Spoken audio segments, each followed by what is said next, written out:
Hey, what's going on, guys, and welcome back to Monster Tamer News, the segment on this channel where we go over the last week's developments in the monster taming genre. Now, this week has been a bit on the slower side. However, we still have two releases coming in Flock and Yaoling Mythical Journey. We've got the release of Moonstone Island on Switch, which is out now, a little bit of information regarding Nexomon 3's open world, and more. So as per the usual, make sure to sit back, relax, and let's dive in.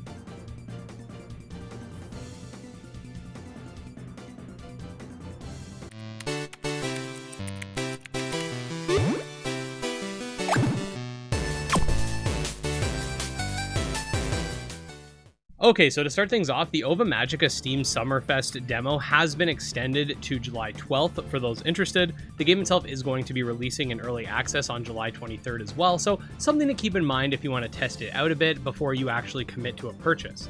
If you like games inspired by both Pokemon and Stardew Valley, you might want to check this one out.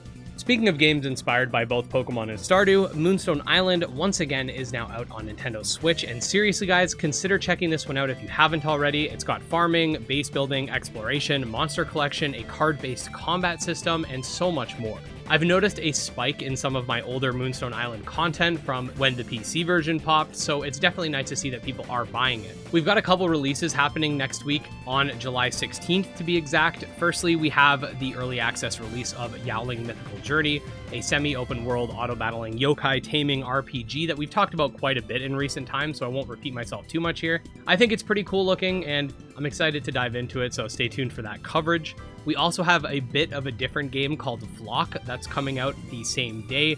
That essentially is an exploration-based game where you can recruit an army or flock of flying creatures and explore with them. Definitely a bit of a different type of game, as I said. Doesn't seem to have a battling component as far as I can tell, but if you find it to be of interest, there you go. Right now, both games are coming out on Steam as far as I can tell. Next up, we got the rapid fire news. A couple noteworthy things here, but again, it's a little bit quiet. Firstly, we received a new roadmap for Spirit City Lo-Fi sessions. Feel free to pause the video if you want to check it out. We got a new step form for Gremlin's Tale.